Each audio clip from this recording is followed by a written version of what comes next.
Hello, my name's Daniel Sheets, and I'm going to be doing my little project here on the rise of nuns. Not to be confused with nuns, that's N-U-N-S, that's a different thing. Who are the nuns? So, the nuns are a group designated by the Pew Forum of Religion and Public Life as people that either self-proclaim themselves as atheist, agnostic, or nothing in particular when asked what religious they affiliate with. So, for the most part, this group is people like me, which is why I actually took an interest in this group. Because I've always either considered myself either in one of the categories of either agnostic or nothing in particular. And in 2007 is when the Pew Research started taking track of this in their, I think they call it the landmark survey, where they take this information in. And this group, at the time when it was taken in 2007, was roughly 16% of U.S. adults. And by 2012, it had risen up to about 20% of U.S. adults. Fast forwarding all the way to today, you can see it right above my head there, but it's up to 29% of adults in the U.S. are unaffiliated. Now, this doesn't necessarily mean that they are all non-religious people. Many of the people that are, nothing in particulars, tend to have their own set of beliefs. Although it is worth noting that their demographics are a little bit skewed, but partially because of the current demographic makeup of the United States itself. 69% of the nuns are under the age of 50, and 63% of the nuns are white, which means most of them tend to be millennial-aged people, and they are considered to be one of the largest and fastest growing religious groups in the United States. So, what do the nuns believe? So, the nuns seem to act mostly off of rigid logic, reason, and they make their moral decisions based on like harm avoidance. So, in other words, they'll something you could argue make are utilitarian thinking.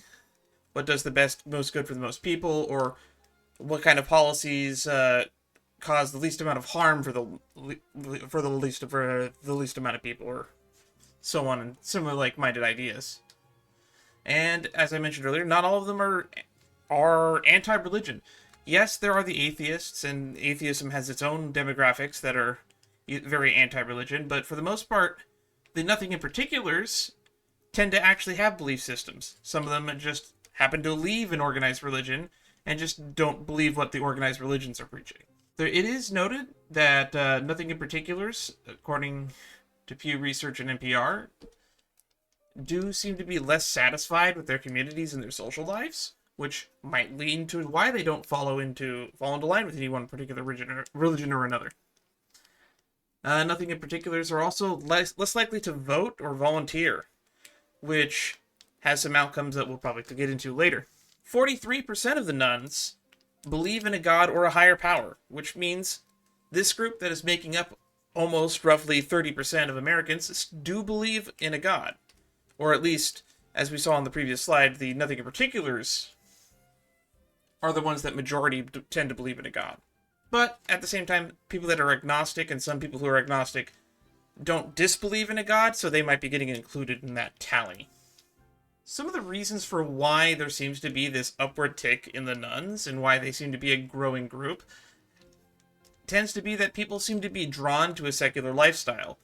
The appeal of autonomy and intellectual freedom is very attractive to those that are locked into the strict doctrines or the moral disagreements or some of the controversies some of the larger religions seem to get caught up in, some of the hypocrisy, or even some of the political alignments tend to not mesh well with people, which can have them to cause falling out with their religious circles, which can pull them away.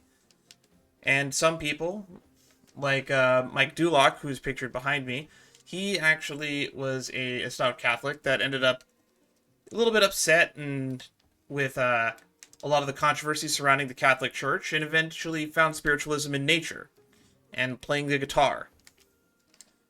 So he ended up leaving the religion, and there's a fun little quote from him that says, most religions are there to control people and get money from them.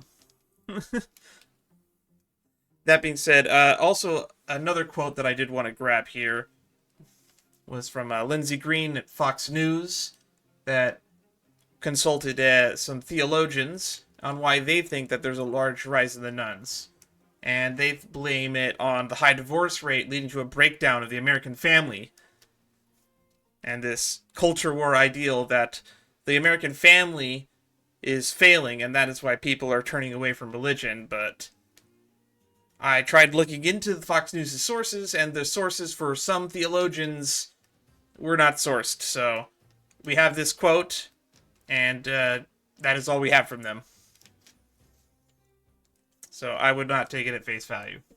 Some consequences of the growing of the nuns would be that there seems to be a decline. It could lead to, and in some cases is leading to, a decline in organized religion membership. And it is leading to a certain amount of religious exiting and people leaving a lot of these organized groups. There are some shifts in election participation in constituencies. It was noted that a large portion of the people that make up the nuns tend to be either liberal or in part of Democratic constituencies. But at the same time, a large segment of them aren't voting, or the people that are less inclined to vote. And this growing group of people that are not likely to vote can actually start to lean certain political opposition movements in certain directions, which the religious right movement can take advantage of if a large segment of the population, almost 30% of the adult population, is not voting. Then that tends to benefit those who are. And there is another consequence or benefit in some ways is it does start to see the rise in this non-organized religion or spiritualism. People that go out in the world and find religion in their own way rather than be told or follow one strict doctrine. Some have said that they already are, and depending on how you measure the numbers, the nuns might be considered the largest U.S. demographic. I don't personally consider it that way because the nuns is an umbrella term that is technically a combination of three groups. Like if we combined all Christian or combined all Catholicism into one umbrella, it would be the largest group, or it is larger than the nuns. But if you don't do it that way, then the largest of the three groups that are in the nuns would be the not-in-particulars, which is about 19%, which, granted, is still a very large group, because I believe just like Protestant Christians, I think is the largest group if you go by pure denomination, which I think is like 21 or 23%. But that's still pretty close. That means that this is a really large group, and it is probably on track to be the largest group, which means America is on the way to becoming a very secular nation.